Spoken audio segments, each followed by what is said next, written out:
Are you one of those people who believes that everything is being written in the stars?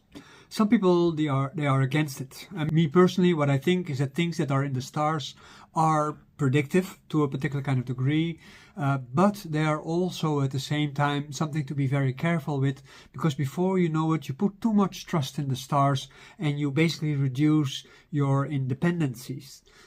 Because at the moment when you are going to depend on the situation of the stars, just like with any predictive method, you are entering into a deterministic universe, and that's a personal choice. And that means that basically you give away the directorship over your life. And do we want that?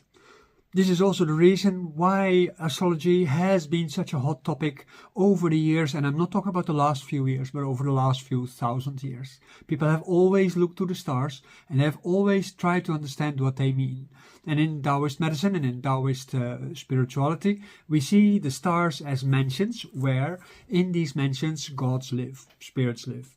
They have their own courts, and they determine your fate. And there's a few moments in the year which are really very important, namely that of the water god, which is Xuanwu also, and also of several other gods. And they have to do with your karma. Your karma, of course, is also determined by your Jing, Qi, and Shen. And as a result of that, you either are going to be healthy or not healthy. If astrology is about individual events happening in your life, that is actually a little bit more difficult to determine. So we are not going to talk about that. But today I want to talk with you about some of the scientific theories on astrology, or maybe scientific theories on astrology, and especially, of course, on the Chinese astrology. And this is because of the Chinese New Year. As you know, maybe if you have been following my channel and if you have been following my Patreon, then you know that every year around the Chinese Spring Festival, I do a video and a open class about the future of 2025. And right now it seems all pretty much predictable because of the coming presidency of Donald Trump and the expected chaos that we can wait for, and also all the things with all the other dictators that are at this moment playing basically glory boys all over the world. We are not going to be certain about the future of people in general. If you keep your head low, you probably will be okay. But as soon as you are one way or the other visible in relationship to the powers that be, you might get into trouble. So this is all predictable, but there is so much more about astrology, and it is very interesting to see what is valuable. And I want to talk with you about this one professor, Mr. Hu. And Mr. Hu is a South Chinese professor who has been doing research into astrology and science, and he has come up with several theories. And in this video we are going to go into his theories and we're going to look at that from a scientific perspective. And then in another video, in the open class that is related to that, we're going to do our yearly predictions and talk about this video too. So this video is going to be publicized before the other one, and that gives you the opportunity to also ask questions in the open session. So thank you very much already for looking. If you are not my follower yet, please like and subscribe on my channel. If you are liking the content of my videos and you have already been looking for a few times, and that might very well be because in the last year I had about 50,000 views, then if you have this, then please also sign up as a sponsor through our Patreon, and let me gradually build a team, maybe together with you, to make sure that everybody gets proper information about Taoist medicine, Taoist spirituality, and practice like Tai Chi Chuan, Qigong, and as you might have noticed, my recent start of classes in Pakwa, as we do this in Wudang in a most traditional sense, and starting from scratch. So thank you. One of the interesting things from Y.L. Hu is that he thinks that the world comes from two different kind of interpretations, and he calls this scientific interpretations. And one of them is morphology, and the other one is mathematics. And he says that modern science as we know it usually is from mathematics, but the older forms of science are on the basis of morphology. And if I look at Chinese medicine and Taoist philosophy as a whole, with the building of Jing, Qi, and Shen, then you can see that the Jing is actually leading to a proper form, and this form actually is representative for what you can achieve in life, and your yuan qi in that sense is representative for the potential that you can have as a living being, and not of course what you can achieve in your career or anything like that. That has nothing to do with it. This is purely about the form that you have, and this idea of forms of things is an essential aspect of all Taoist philosophy and medicine and so on. So you diagnose people also on their forms. If the forms are not good, negative diagnosis. If the form is very good, positive diagnosis. Positive diagnosis means they're going to be immortal. Negative diagnosis means they're going to age and they're going to die, like almost everybody else. And the whole point of self-cultivation is to get rid of all the negative influences. So thinking about this aspect, it is very interesting to see how astrology plays a role in there, because what is about astrology in this sense also is for I Ching studies, also is for medicine studies, also is for feng shui studies and so on. And these topics we will discuss on a frequent basis. By the way, the person behind me, my friend, he is the bodhisattva of self-cultivation. So he is a tantric Buddhist deity, which I have here already for a long time, and it used to be buried before, at the beginning of the Cultural Revolution, and somebody dug it out, and through fortunate circumstances now he is pleasing me already for a long time. And look how beautiful his face is. This is what is called a perfect form.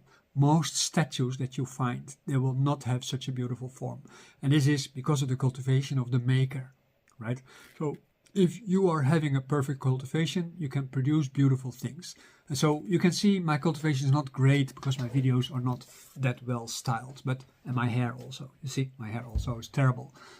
So as a result of that, I have good reasons to be modest, and we are going to look about the scientific thing from you, and we're going to see how that is going to affect your image of astrology. This morphology, he says, this is about the qualitative value of things. So if you talk about qualitative value of things, like in research, in scientific research, if you do qualitative research, you look at the form and the manifestation of things, and you combine these things to come to a theory or a plan or a program if you are an organizer. And mathematics is all about quantity, quantitative research and quantitative denomination, whatever kind of words you want to use for it. But that means it is related to numbers. And when you look at most people who are committing themselves to astrology, they are looking at numbers, and as a result of that, they try to determine what things are. And this is what is in modern science also called scientism, because you pose as if you are mathematics, but you are not. And this man, Mr. Yu, he's trying to bring harmony between this quantitative and qualitative research on astrology, and he's trying to show how these things can combine and be together. And you have to judge if this is a fair standpoint or not. Personally, I liked his work very much. I'm not sure if I would like to work with that kind of complicated horoscopes, but it is definitely very interesting.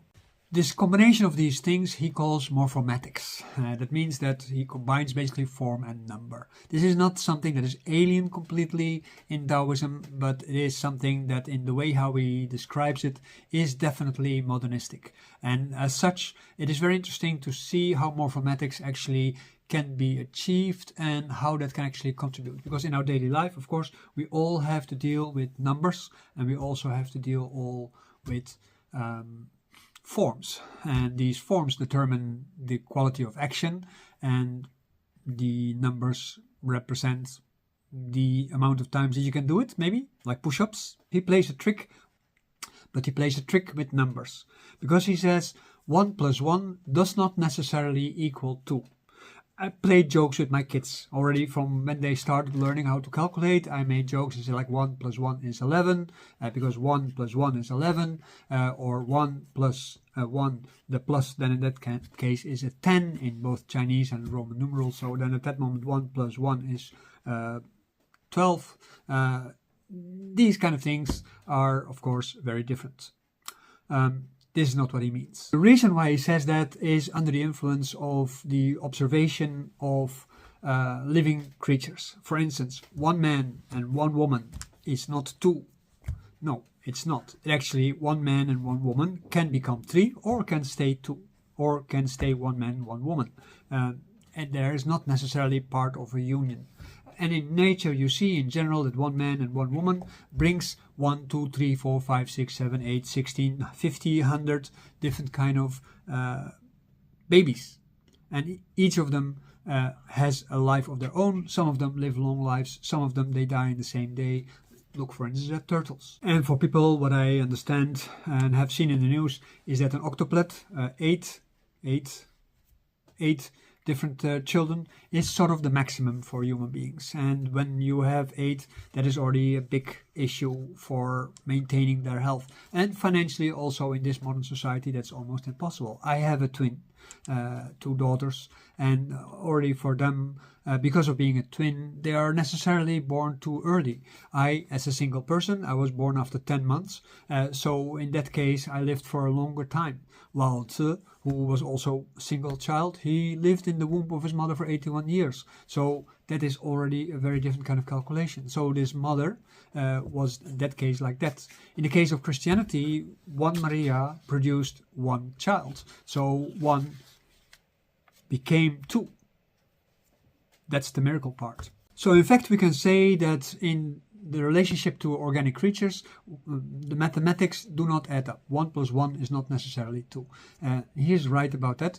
And that means that there are more factors that are playing a role in mathematics. And that means that form predates numbers. What we could deduce from that is, of course, it's difficult to say if information that is derived from natural systems is actually objective or subjective.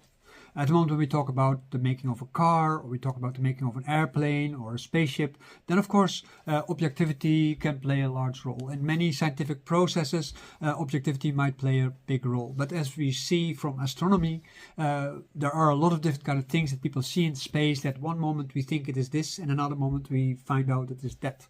We are now at this moment researching quantum entanglement in physics, and as a result of quantum entanglement, we don't exactly know what is the nature of the universe. It could very well be that a place here is connected with a place several billion years away and several billion light years away, so that maybe eventually a portal traveling is possible. That means you go through a door and then all of a sudden you are on another planet or in another star. That is all possible. But in the relationship with modern science, basically science says if it is not caught in numbers, then it isn't really science, because science is about numbers and subjectivity doesn't take place in there. For hard science, sociology, anthropology, psychology, and all kind of other ologies that are related to human beings or to animals, they are considered to be a little bit more soft science, or maybe not even completely scientific. Biology actually is on the edge, because biology can be caught in numbers, but at the moment when we talk about individuals within a species, it already becomes a little bit more subjective. In both Western astrology and in Chinese astrology, for the longest time, it was suggested that astrology is a divine science. And there are several reasons why people gave to prove that it is true or not true.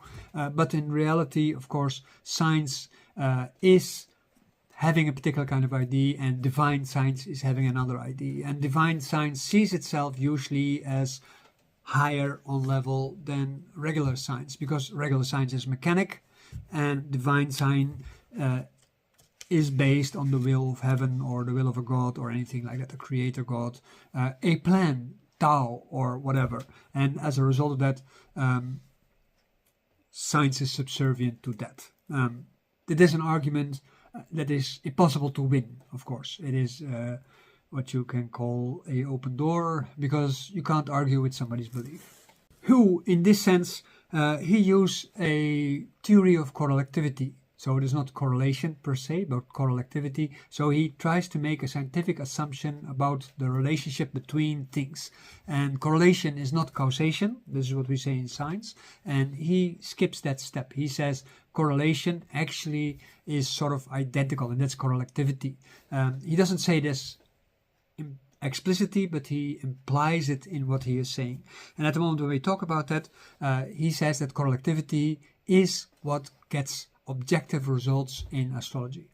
That also means that astrology could be seen as a science. And there is an argument that we can have another time. We go now further with the discussion.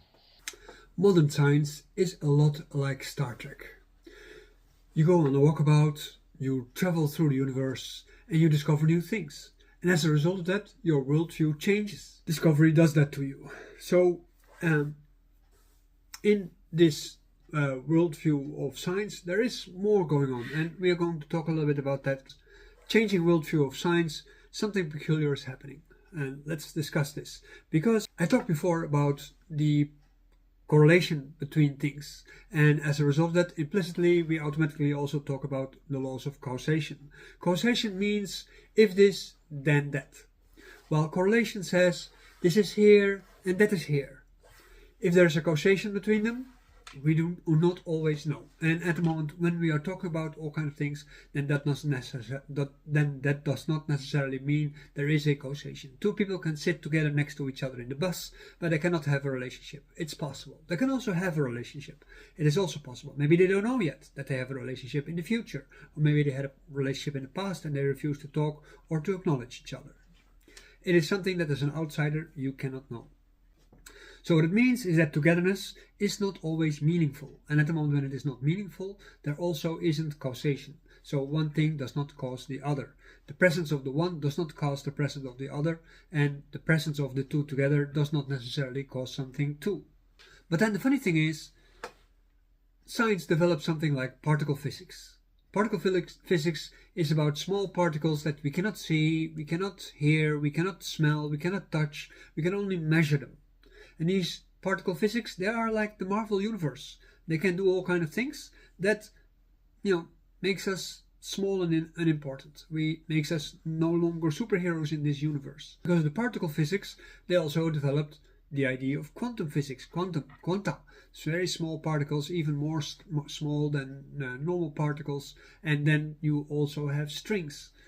Nobody really knows if these things are true, if they exist or not, but they are thinking about it, they're talking about it, they write big articles about it, and of course it keeps the scientific mind busy as being something elementary to the nature of the universe, which is very far outside of the reach of human experience. So if it is really very relevant, it's actually maybe not that relevant, unless when we can start harvesting stars and take energy from it, or maybe build houses with them.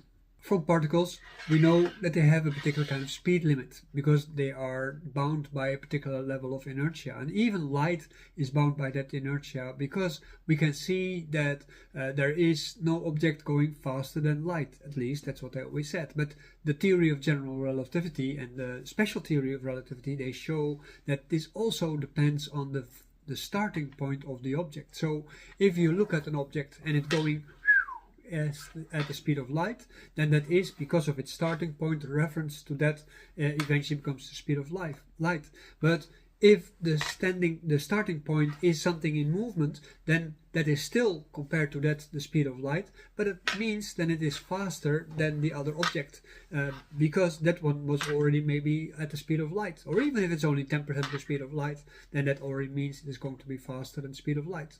And also they discovered, or they theorized at least, the existence of tachyons. Tachyons are objects that are going faster than light, and at the moment when they do so, are they going back in time because they go faster than light? Because we know that if the faster you go, come closer to the speed of light, then you start changing and your time experience changes. Your time actually becomes zero. So on the other side, is there then the reverse of time? Because we also don't really know what time is. And another part is that we found out that particular particles, they are entangled with each other. And the Heisenberg principle says that two particles in two locations, they can be entangled, and as a result that if something happens to the one, something can happen also to the other. So as a result of that, they come up with ideas of travel from one point to another point without needing time, because you just basically bring two parts of the universe together, and as a result that you create a wormhole, that's a doorway from one part of space to another part of space. Or if travel is not possible, maybe quantum teleportation from information is possible. So then we use it as a sort of a radio to communicate with pieces which are very far away. But the moment when you look at the universe from that perspective, on that scientific view, then where does astrology stand? Because it says basically there is a correlation between a star and a person, or a group of stars and a person. And at the moment when this group of stars is having a communication with a person, because they are entangled because of the fact that they were all present in a particular kind of constellation at a particular moment in respect to the place on the earth, and so on and so on, then at that moment there is an imprint which is actually meaningful. That means that at that moment, because of the correlation of the presence of and this and that and this and that and that and that and that all here, at that moment that person is a photograph of that universe. And so it is a holographic representation of that universe, and as a result of that,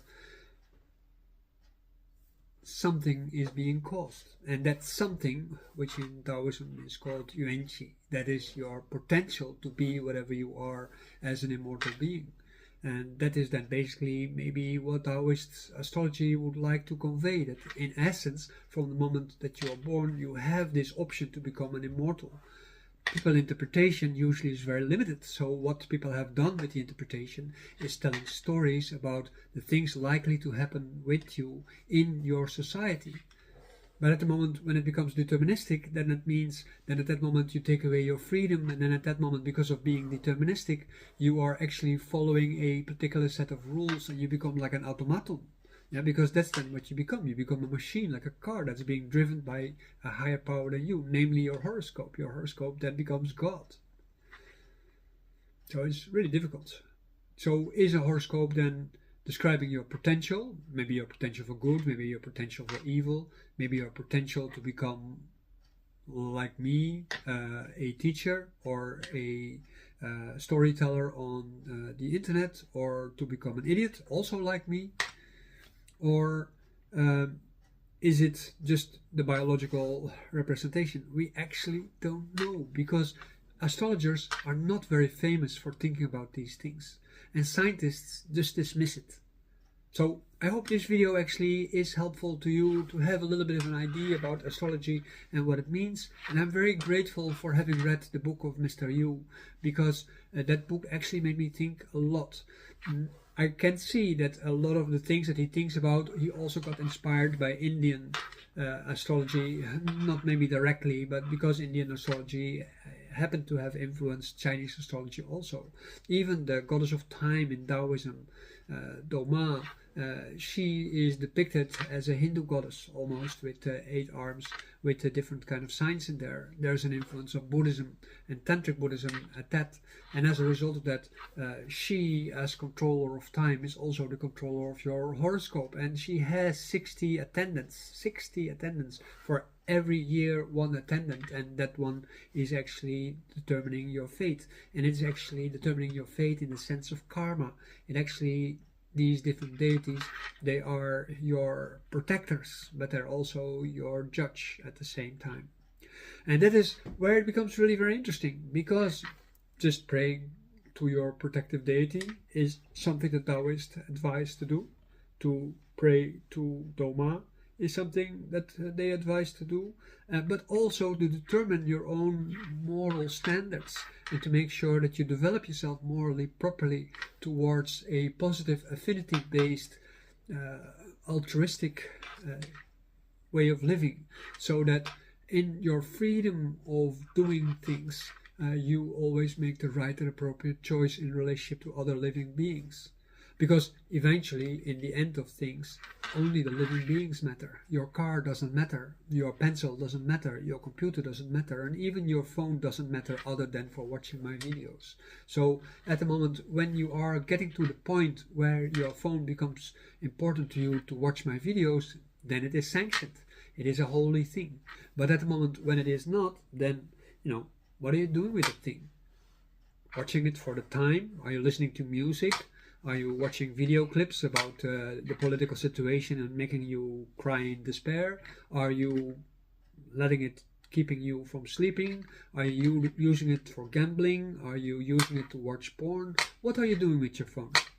Which of these things are really very relevant? in your horoscope, it basically says these are the kind of things that you can expect because this is your nature, this is your character. It says basically because this is your nature, this is your character, these are your weak points, and these weak points you need to overcome. Chen Chuan, very famous neo-Taoist from the Wudang Mountains, he was having a clinic there, no clinic, he was living there and self-cultivating. He showed that if you are more in accord with your horoscope, that means that you are failing at that moment. The point is to basically know about your horoscope, see where the correlations are, see where are your weak spots and try to overcome them. The Chinese habit of giving names that compensate for the weaknesses in your horoscope comes also from that principle. And at the moment when you are observing your horoscope and you can see, oh, okay, so I have no much metal, or I have no much fire, or I have no much water, or I have too much fire or too much metal, then at that moment you can see, oh, my weak spots can come from this, because this is then the way how I relate to the universe, because of my weakness, because of my strength, and so on. And it is not the point to make everything stronger, but it is to make sure that everything is harmonized, so that you and your environment harmonize with each other. And if your harmony is being disrupted by this harmonious environment, you have to work on the harmonization of your environment. So the world at large should be an altruistic whole, and it's the destination and the destiny of people to be able to work all life on the improvement of the quality of life of all living beings, and not, making it into a mess by, causing things to get exterminated, or by polluting the environment so that all kinds of diseases arise, or by killing each other, by shooting on each other and taking each other's land. Everybody has a right to have a happy and healthy life, and the more problems we cause, the more problems we have to solve. And because we do not really solve all these problems, we are actually creating more problems, because unsolved problems, they have a tendency to become cancers. So what is our world about? It's cancerous. There's a sign in Western horoscope that is actually Cancer. Did you know that?